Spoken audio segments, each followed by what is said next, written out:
What happens when a man is bitten by a lion and becomes the ultimate predator?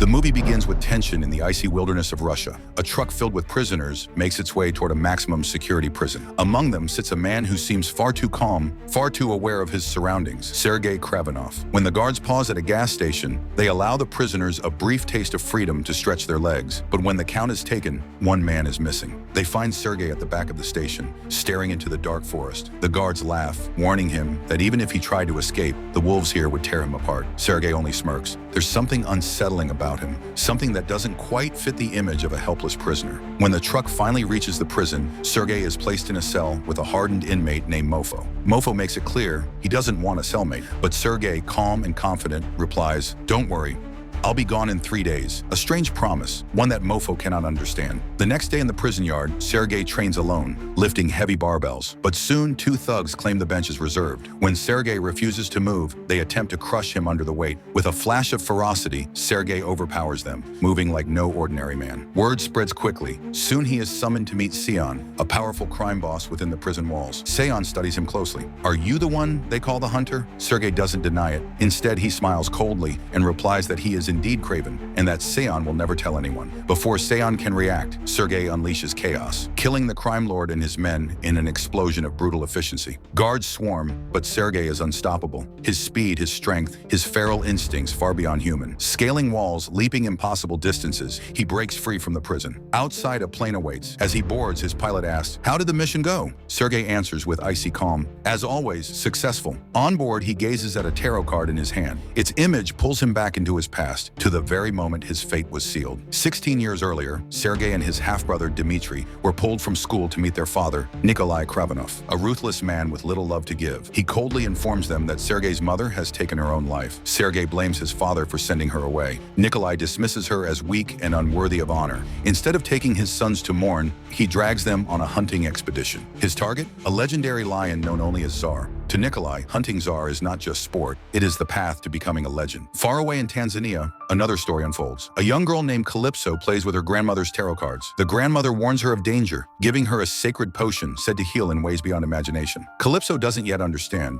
but fate is already drawing her path towards Sergei's. In the African wilderness, Sergei and Dmitry watch as their father hunts. Nikolai teaches them that men are predators, animals nothing more than prey. But Sergei feels differently. Deep down, he rejects his father's cruelty. That night, he comforts his brother, who is reminded bitterly that as an illegitimate son, he will never earn their father's respect. The next day, the hunters split into groups to track Tsar. Sergei lingers with Dmitry. Suddenly, the mighty lion appears. Sergei lifts his gun, but lowers it. Unlike his father, he refuses to kill unfairly. For a moment, there is a connection between boy and beast, but then a gunshot rings out. Nikolai fires and Tsar lunges at Sergei, sinking its fangs deep into him. Dragged into the shadows, Sergei feels his life slipping away. Nearby, Calypso wanders away from her parents' truck. Guided by the lion tarot card, she discovers Tsar dropping Sergei's broken body onto the ground before vanishing. Rushing to him, she pours her grandmother's potion into his mouth. A surge of power courses through him. Though declared dead at the hospital, Sergei awakens moments later, his heart stronger than ever. He has been transformed, gifted with the instincts of a predator, his senses sharpened, his strength unmatched. But when his father sees him alive, Nikolai is less impressed and more calculating. He reveals Tsar's severed head, mounted on his wall as a trophy. Sergei is horrified. That night, overwhelmed with rage and confusion, he flees the Kravenov estate. As he leaves, he discovers that his body has changed. He can leap farther, move faster, withstand more. Animals no longer fear him, and when poachers cross his path, he slaughters them with merciless precision. From that day, Sergei embraces his new identity, Kraven the Hunter. Years pass. Kraven rebuilds his mother's sanctuary in Russia, using it as a base. When poachers slaughter bulls for their horns, he confronts them with unrelenting fury, sparing none. Their leader, Andre, tries to run, but Kraven is always a step ahead. He adds Andre's name to his growing list, a death list of those who exploit the innocent. Meanwhile, Calypso has grown into a brilliant lawyer in London. When one of her colleagues is killed for standing up to crime boss Sion, Kraven seeks her out, showing her the tarot card she once gave him. Shock floods her face. Sergei is alive, but now he tells her he is hunting monsters, the kind who walk on two legs. As Kraven cuts through London's criminal underworld, another figure emerges. Alexei, a former associate of Nikolai,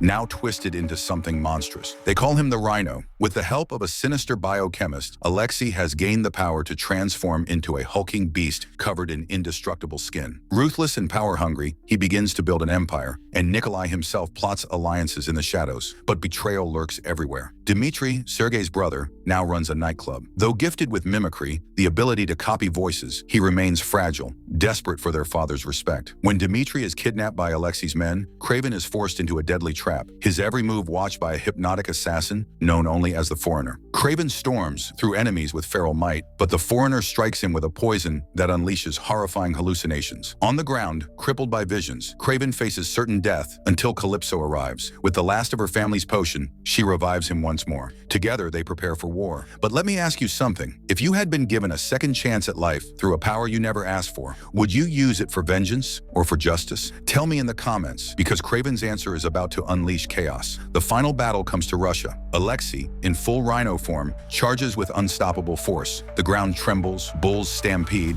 and the forest becomes a battlefield. Kraven fights with primal fury, stabbing deep into Rhino's stomach, weakening the monster before summoning the bulls to trample him into defeat. With his dying breath, Rhino taunts Kraven, hinting that betrayal lies closer than he thinks. And he is right, for when the dust settles, Dmitry steps forward. Not as the broken younger brother Kraven once knew, but reborn as something else entirely. A chameleon, able to shape-shift. A man with no loyalty except to himself. Dmitry has chosen to embrace the darkness of their father's legacy, declaring his intent to seize the empire for his own. Kraven is left shattered. He fought so hard to destroy the monsters of the world, only to see his own brother become one. Their father Nikolai too meets his fate, killed not by his enemies but by the very wild he sought to dominate. A bear tears him apart in the snowy wilderness, a fitting end for a man who saw himself as predator above all. In the aftermath, Kraven receives a final letter from Nikolai, urging him to embrace his destiny. A vest made from Tsar's fur waits for him, a reminder of the beast that gave him life. Kraven dons it, staring at his reflection. He has hunted men, toppled empires, and avenged his past. But the greatest hunt still awaits, the battle against his own brother, Dmitry, now the villain known as the Chameleon. The story ends on a haunting note. Will Kraven be forced to kill his only brother, or can he save him from becoming the very monster they both hated? The hunt is far from over. And that, my friends, is the savage tale of Kraven the Hunter, 2024. If you enjoyed this journey through betrayal, beasts, and bloodlines, smash that subscribe button, drop your thoughts in the comments, and check out more epic movie recaps right here. The hunt continues, and you won't want to miss what comes next.